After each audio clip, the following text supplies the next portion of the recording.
Hello, and welcome back to the Scrollies podcast. I am SqatCobblr. I am here with my co-host. I am Ratnado, and I kind of feel out of sync because of, well, let's just say we've come up with a new rule in the podcast, the synthetic redundancy, and we're in new grounds, we're in new lands, and it's great. We're venturing out with nothing but our two hands and whatever resources we can gather. Yeah, I've got a mustache right now. I feel very ready to check out new frontiers. Whoa, I got a mustache right now, too. Did you also see Top Gun Maverick? I did see Top Gun Maverick. Shout out Dee Bash. She loved it. She loved the, what's his name? What's the guy's name? Tom Cruise. No, but the younger guy. The shimmy guy. Young Tom Cruise. Young Tom Cruise. No. I'm talking about Miles Teller. Ah, the Whiplash guy. Yeah. He was also Mr. Fantastic once upon a time, but we don't remember that one. Yo, I actually remember seeing that, but that's another topic. That's for our movie podcast. Oh dear, that's man, I'm surprised you survived that theater experience. It was a different time. It was another place. Well, Ratnado, before we get into surviving adverse environments, let's talk about what we've been playing lately. Oh yeah. Final Fantasy 14, guys. Okay, all right, Squat, what have you been playing? Choo Choo Boys! Choo Choo Boys! Well, it's funny you say, because you've been playing a massive multiplayer online RPG. Whereas I've been playing a supposedly multiplayer game by myself, Sea of Thieves. I'm jumping back into it. Oh yeah, I think I've seen you. Well, through the barrelgram, I think the Great Ape has sent a message once in a while, and I see it ping, and I'm like, Ratnado's spying on me, guys. But yeah, I haven't touched Sea of Thieves too much since last year. After that mutiny, I had to kind of go solo, and Ratnado, I don't think we've ever addressed that. I'm willing to let that lie in the past, but I still remember. Captain SqatCobblr, this is your end. This be your end, SqatCobblr. What's be this? A mutiny. This be a mutiny. Arr. Me inventory be empty. I only have one way out. What be your one way out? No, he outsmarted us.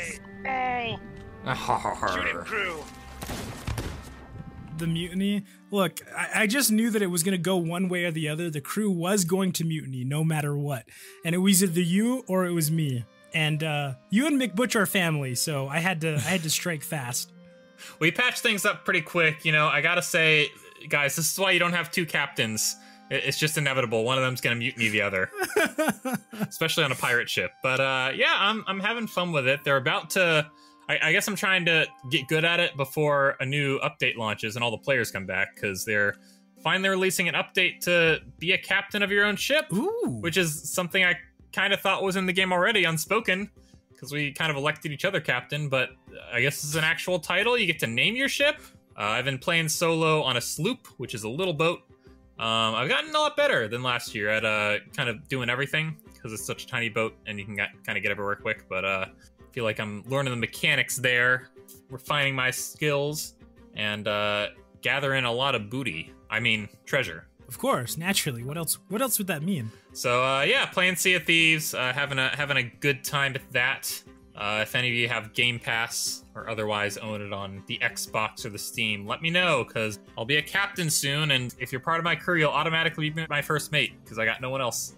You guys, come on, let's get him. I mean, I don't want to take away the first mate. I like being second mate, or, you know, whatever. I don't mind swabbing the poop deck, so I'll wait until there are a couple more if you ever need somebody. Oh, you know what? I take that back. I do have a first mate. His name is Beans. He's a monkey. He's a cute little tan capuchin, and yeah, his name is Beans. I don't know why I didn't name him, and I bought him with real money at the encouragement of Zamu and Mooncat Gab. Oh, so it looks like the free to play and other such things are starting to get you. Yeah, I finally caved. It comes for all of us eventually, Squat. When I spend $500 on it like you in Fortnite, then I'll know that I've truly embraced the madness. Oh man, I love it. You know what? I've got Chun-Li. I've got everything in that game. It's amazing. I've got Naruto. I got freaking Naruto in Fortnite, bro. Oh, speaking of Naruto, I just want to say, I know I went over my Final Fantasy XIV. I know you're all making fun of me, but it's actually a really fun game. And I just hit Ninja a couple days ago. And so now I'm doing all these jutsus, all these mudras. It's awesome. Final Fantasy XIV is great. Come join us. Come join with the Choo Choo Boys. If you got a PS4, a PS5, or a decent PC, you can play the first two like major parts of the game for free with no time limits, up to level 60. Guys, I see a check being handed to him off screen. What's up with that? No, this is what they're charging me for saying their name, actually. Oh, it's an invoice. Yeah. You mentioned it, so now you owe us some money, unfortunately. But I would say it again. Final Fantasy XIV, Final Fantasy XIV, Final Fantasy XIV. I see the dollar bills flying out of Ratnado's pockets. That's incredible. Coins. I think they got a big magnet over there. I'm trying to convince Chunky Cat right now. Shout out Proc, shout out Code Synth, and shout out, most of all, Vivian. They've been carrying me through the game. It's so much fun. Every time we play, we do like dungeons and stuff, and it's super cool. Well, tell me this, Ratnado. Would Chunky Cat be able to be a cat? Chunky Cat couldn't quite be a cat, but she could be a cat girl. Well, isn't she already? I mean, yeah, but in Final Fantasy XIV, she could also be a cat girl. I see. Okay, her character could be a cat girl. Yeah, exactly. Now, we're on the same page now. We were. I thought we were talking IRL for a second. Oh, no, definitely not.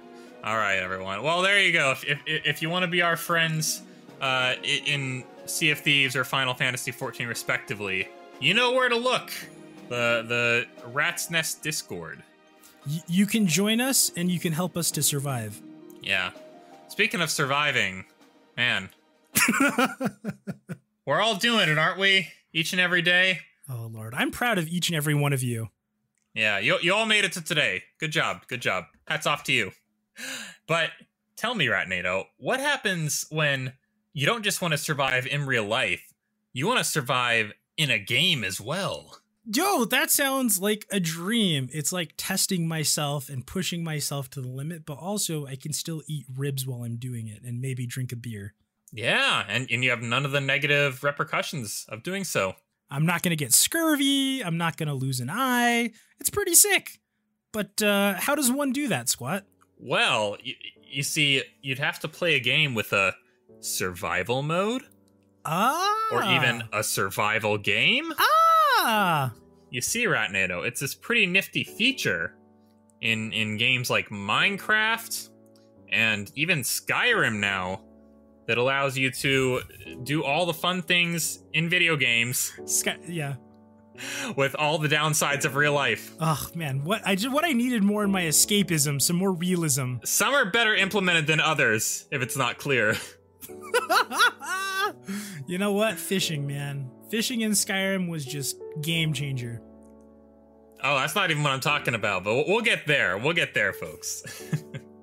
Survival games. Yeah, I feel like I have a fair bit of experience with them. I definitely survival moded Minecraft primarily back in the day, and you know, yeah. I'm not one to show off. I'm no McButcher. He does creative mode in survival mode. Yeah, exactly. But I do my best to survive and thrive. You know, not survive and take over an entire region and establish my own city state. The apple's fallen very far from the tree, folks, as far as Minecraft's concerned. But yeah, I played a lot of survival mode in Minecraft. Ratnado, how about yourself? Yeah, I really love survival modes. I think that is almost my favorite type of game.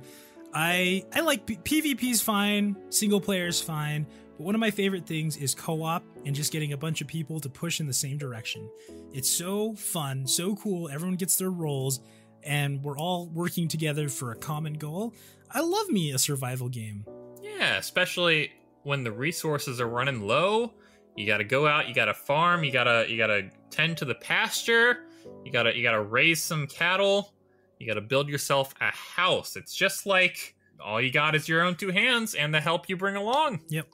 So, do you have any stories of times in survival mode with your Minecraft server, which I know they're very seldom plugged here on the Scrollies podcast, but the Rat's Nest Minecraft server, you can play it with Bedrock.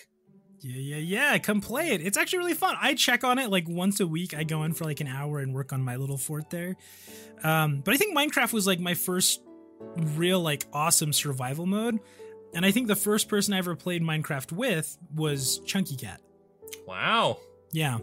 And I remember the time, this would have probably been like 2013 or 2014 probably. And I just got it on PlayStation. I think she already had it. And in true Chunky Cat fashion, she would be like, now I have to hide everything from Chunky Cat when she joins the server. Because back then I would go out, I would hunt, I would get iron, I would do all this stuff, and I'd come back to the house and she'd be there and be like, what did you do? She's like, I don't know, I just made everything, I made myself full iron armor. I'm like, yeah, but what did you do? I made myself full iron armor. Yeah, but what did you do? Did you plant anything? Did you build anything? Did you mine anything? She's like, no, I made myself iron armor. The worst. If this was Survivor the show, she'd be voted off. But luckily in Survivor mode, that's not always an option. Yeah. I likewise had my fair share of time on many servers. Oftentimes survivals, or they had a survival aspect to them and a minigame aspect. Yeah, I would go with friends. I remember this one we played. It was a European server. I don't think it's active anymore, but you were able to claim land. So we just ventured far off into the wilderness and found this barren patch that no one had encountered, and we just started claiming all the land around us. But we ran out of spots because it had little chunks that it would let you claim. Right. So we're like, well, obviously we have enough here to build what we want. So naturally we're gonna stop claiming land, right? Nuh-uh. Oh no. We got all of our friends who had Minecraft accounts to come on that server, walk over to where we had our base, and just claim the surrounding land around us and then leave and never come back. Oh my gosh. That's so toxic. But it left it pristine when the rest of the players finally made it out our way. They couldn't build anything anywhere around us, so our stuff was safe. That's awesome. That's really cool. Yeah, that was a fun server. But I definitely had more fun in terms of building my own stuff in Minecraft when I had to go and collect the resources to do it. So I think that's where the appeal of survival comes in. Mm-hmm. It feels earned. It feels earned. Not that creative mode doesn't. I mean, creative mode, you make some amazing stuff, but it's whatever you can imagine and not whatever you are able to build just with what you have. Right, yeah. I agree. I think that survival modes, and I've always looked for good, like, new types of survival modes and, like, convincing everyone to get it. I think MMORPGs are the mid-level of that, of like, hey, invest yourself in this character and do things. But games like Rust, 7 Days to Die, I think those are really cool because not only is it like a game of collecting, learning how to build things, but I guess the threat is very real. Oh yeah, definitely. As far as other survival games go, I mean, oftentimes people do permadeath runs of them. Mm-hmm. You die once and then that's it. You got to start over from scratch. I know one that I'm just starting to try out as of this week is No Man's Sky, a game you may have heard of from back in the day. Had a pretty rocky start, but they've been putting a lot of new content into it, a lot of patches, and that's like a space survival game to the fullest extent. You got to download literal elements. Gives you the chemical breakdown of stuff, and you gotta collect enough to make sure that you don't die of exposure. Yeah, I know there are modes on it that go a little more in depth than that, such as having really short tolerances to exposures before you die, and I think there's even a permadeath mode built into that as well. Right. I'm just playing on normal. I'm not very far into it yet, but I'm looking forward to seeing what I can build on this alien world that no one's ever been to, supposedly. Yeah, that game, No Man's Sky, sounds really awesome. It's a game I always wanted to get into, and I think when it first came out, it wasn't great, right? But as time go on, it's become on sale, and I've thought about getting it. Yeah, I likewise was a little wary of it for a while, but I've been hearing nothing but positive things in the years since it came out. It's, I think, 6 years old, like, this month, very soon. So it's been quite a long time since that original controversy, which, I mean, at the end of the day, it was just that it came out half-baked. I mean, that's something you can say about all kinds of games now. Yeah. So, moral of the story, if you want to turn your bad first impression around, you just gotta develop and keep including free updates for 6 years straight. Oh, Lord. And you'll win people over. But yeah, it's a lot of fun. Like I said, I'm not very far into it yet, so I'm not able to speak to the full extent of the game, but I know that the possibilities, Ratnado, they go pretty deep. And I think there's even a multiplayer component to it now. So ooh, yeah. There you go. I'd always heard that like there was supposed to be like there's like it's so big that you probably won't ever run into anybody, but you could. Yeah, that's something that they added. They added that content in one of the years after it came out. That's pretty cool. I like that. Now, Ratnado, not all survival modes are created equal. Shall we talk about some poorly implemented or afterthoughts survival mode? Oh boy, we're gonna start making definitions here, as is our right as scrollies, by the way. This always goes over well with people. Let me tell you, a poorly implemented survival mode, if I ever played one, was the Skyrim anniversary update. I played it on 11/11/2021 on stream, and I was like, hey, you know, there's fishing now, there's all these new features, survival mode, oh wow, that could be really fun in Skyrim. So I went and I turned it on, and you know what survival mode is? It has no impact on how the game's actually played. You go up into the snowy mountains, and suddenly you have a bar at the top start shrinking because you're cold. Yeah. And when that bar shrinks all the way, you start losing health. Wow. You know how you refill that bar? How? You go and stand by some fire for a few minutes. So immersive, so interesting, so cutting edge. It just works. It just works, you know. Skyrim, it must just work because I mean they've been selling that game for 10 years straight. But yeah, wasn't too impressed with that. I'm sure there was a little more to it than that. But if like you got sick and you had another bar show up that started shrinking until you took some medicine, yeah, wouldn't be too impressed with that at the end of the day. Yeah. I'll start off with a game that I like quite a bit. In fact, it's one of my favorites. But I think the survival aspects of it are not very fleshed out. Red Dead Redemption 2. Yeah. It's no cowboy sim. I mean, you got certain bars you have to fill up: health, stamina, and Deadeye, and then I think your horse also has some. But you know, you really just, I mean, there's like a couple of items that you can eat and some tonics that you can take that will replenish those fully. And that's all you really have to do to think about it. They might as well just not even have the bars in there or have a health bar. Yeah. And then a stamina bar and nothing else. But I know people have made some mods that have included a lot more resources and a lot more management of those in Red Dead Redemption 2. I haven't played it yet with those, but I might do another playthrough at some point, trying out a full survival experience as a cowboy in the yeehaw times. Yeah.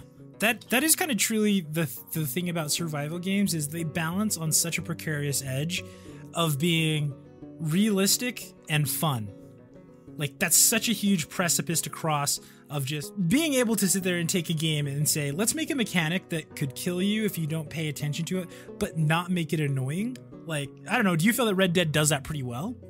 I think the fun of Red Dead comes from exploring the world and encountering things in that world more than it does in gathering supplies and keeping track of your stats. Spoilers for Red Dead Redemption 2, but later in the game, let's just say your bars start to go down quicker due to a story reason.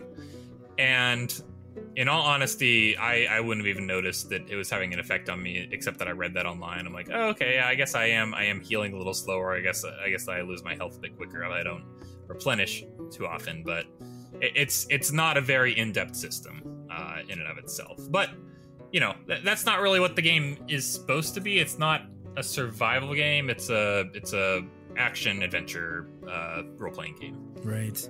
I went off this podcast. How dare you spoil a 4-year-old game, SqatCobblr, that I was going to play, by the way. I can't believe it.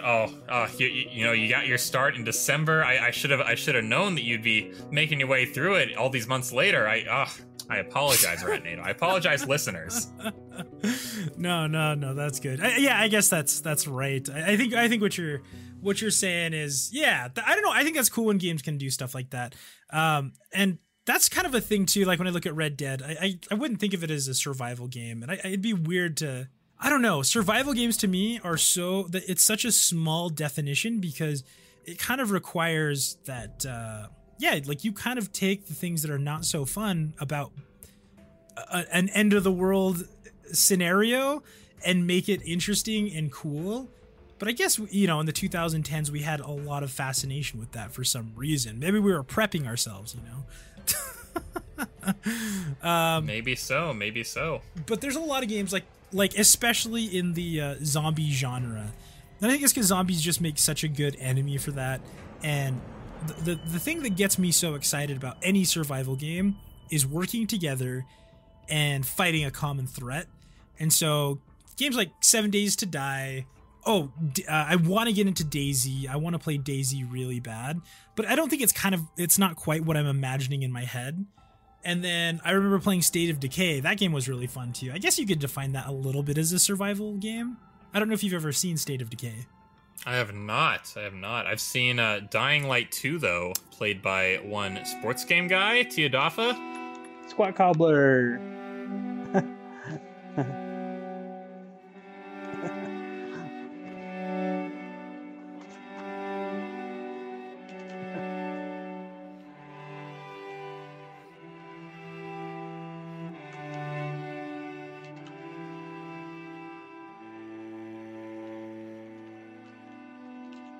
The only Twitch stream of his I ever caught. I think that might be the only one he's done in this decade. You know what?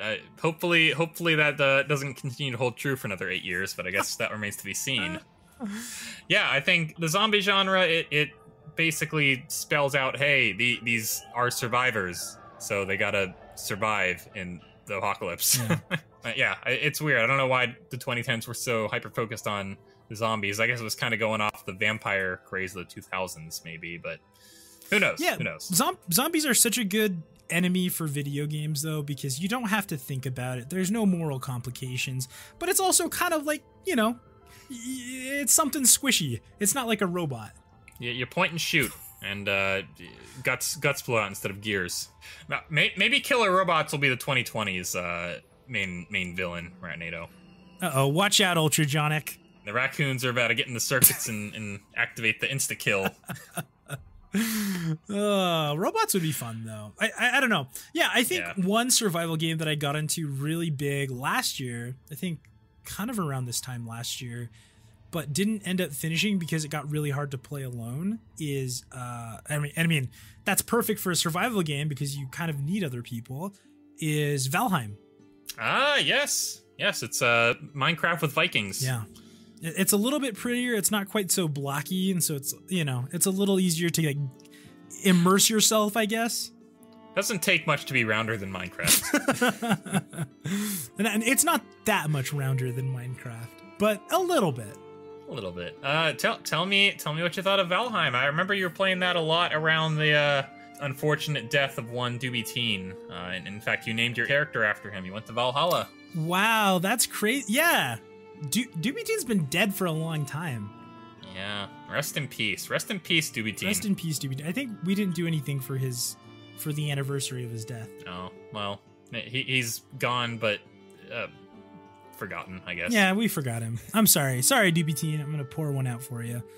Valheim. What's really cool about Valheim is it truly is like, all right, and here you go. It's like Minecraft in that way, but there's also like varied enemies, tons of space, and I think it's really cool to like, I mean, Minecraft, for as much of like random generator as it has, there's like, a couple different things that you can see. Whereas in Valheim, it's so varied, and it's cool to just like take a spot and just be like, this is where I choose to make my stand, and to build from there, to grow from there is super fun. And I just wish that I had more people. I think that was my only regret playing. And That's-A-Mori was going to try it, and I was like, hold on a sec. Like, don't until we get more people. If we get more people, because I'd hate for you to buy it and then just, like, not play it. Well, unfortunately, you told everyone that, Ratnados, that therefore made no people buy it. Well, no, but I did like, I was like, yeah, let's play it. Anyone who wants to play it, and I don't think anybody wanted to play at that point. Shout out Foosgorg, my friend. He invited me to his server, but I don't know any of them. And so, I don't know. I was kind of like, I don't know, I just want to do it with people I know. Just like, you know. Fair enough. Perhaps the Rat's Nest 2.0 server will be in Valheim, folks, if enough of you are interested. But that's great. Now, Ratnado. That's me. This may not qualify as a survival game in a lot of people's books. I don't even know if I do myself, but I'm ready to throw it out there into the conversation. Breath of the Wild. You have environmental hazards. You have to dress for it. You have to eat for it. You have to plan your route through it. I mean, snow, hot desert, volcano. Is Breath of the Wild a survival game? I don't know. I think we found a source of renewable energy, which is Squat's hot take there. We can power the world on that one. That is a kind of a hot take, though, isn't it? I mean... I don't even know if I'm claiming it is. I'm just saying it has the elements in there. Yeah. And it really makes me wonder, like, I mean, if only you could go underwater, we could see. Would Link drown? Would he need to collect air bubbles? Yeah, that's what's taking so long for Breath of the Wild 2, is they just have to get the air bubble collection just so. It's remarkable, you know. You'd think they'd have it like ready to go off the bat, considering Sonic the Hedgehog in 1991 had the air bubble feature down pat. and the music to go along with it. You want to get the blood pumping any more than any survival situation, start playing that drowning music. Yeah, they knew they didn't need bars to, you know, abstract this idea. Take from abstract and make it something we can understand. And like, you know, as that song's playing, you're like, oh no, it's coming, it's getting close. I don't have long. Yeah, a song and a vague countdown. That's all I need to start rushing to my essential resources. I think I would disagree that the Breath of the Wild is a survival game. I think that a lot of that, I mean, I think that you have like, and maybe that's what Breath of the Wild does so well. It takes everything from all these other genres of games and kind of incorporates them. And, well, it's not a full-blown survival game. It's still got elements. It's not a full-blown RPG with numbers, but it has some stats you can level up and things you can do. I think it's a good base, though, for a survival game. And there's probably somebody out there who's created some kind of survival mode, and that would be really fun to do.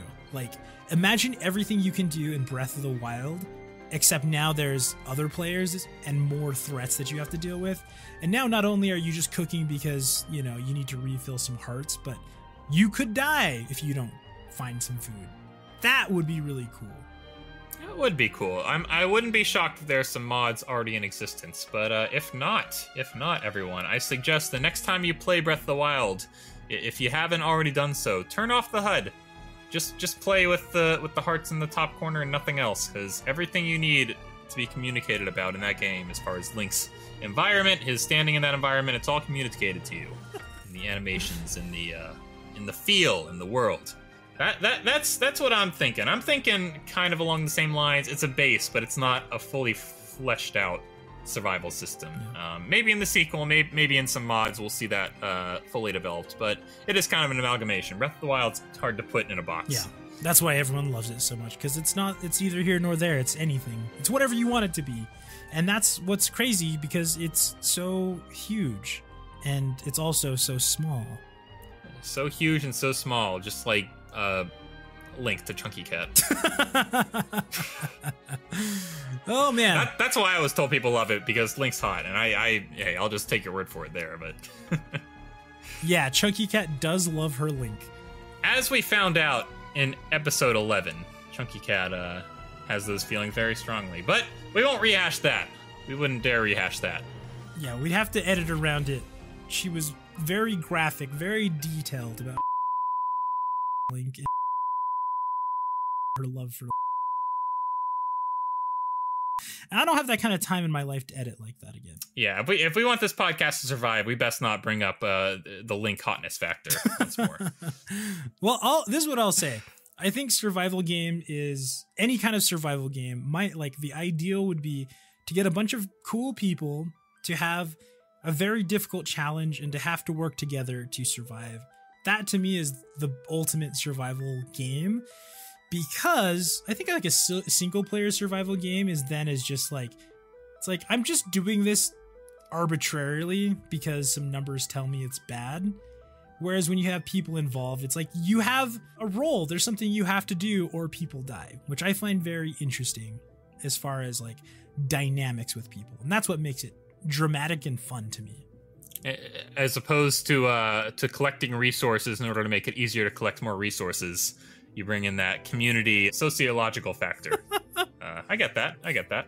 Do you think that survival games benefit from having an end game, or do you think having them go on indefinitely in a procedurally generated world is the ideal way to go? I think that commercially they shouldn't have an end, but in a critical way of being a good story, I think it would be good if you could have an end, even if that's not communicated to your player. There should be some sort of resolution that kind of helps your player and your players to resolve something and take something away from the experience. Much like in Minecraft, when you kill the Ender Dragon and it's got like that little thing in the after, I think that was like, to me, I remember when the first time I did that, shout out Sabriel, Dragonkin, shout out all of those guys. We did that back in 2019, I think, in my Minecraft server, survival Minecraft server. And even though some of them had already beat it before, to me that was like such a cool moment, because like we started from nothing and we had our farms, we had our buildings, we had Sabriel and she crafted all this armor for everybody, and I was growing food, and and we just all combined for this one big thing. And I wish that there was a more difficult end game, but anyways, I digress. I think that they should. No, I get that. And, I think it was very wise of Minecraft to include a literal the end at the end of its game. And, I think, likewise, it's a good idea for us to include an end to this discussion. Ratnado, survival games, I've liked most of them that I've played. Like you, I feel like having an end goal is ideal, but not always. Sometimes the joy comes from just building and building and building and building until nothing even phases you, and you stop surviving and you start living. Whoa. We're not going to get more profound than that. That'll be all for today's episode, everyone. I've been SqatCobblr of the Scrollies Podcast. I thank you all for listening along to us today, and I hope you all have a good rest of your day. I am joined by my co-host. Hey, I hope you have a good night as well. Scrollies got you covered for the whole day now. I am Team Ratnado. Come join the Discord and play some Final Fantasy XIV with us. It's free! How could you pass up on that? It's free, he says as money slips out of his pockets. We'll catch you next time, everyone. Take it easy. Take it sleazy. See ya. Bye!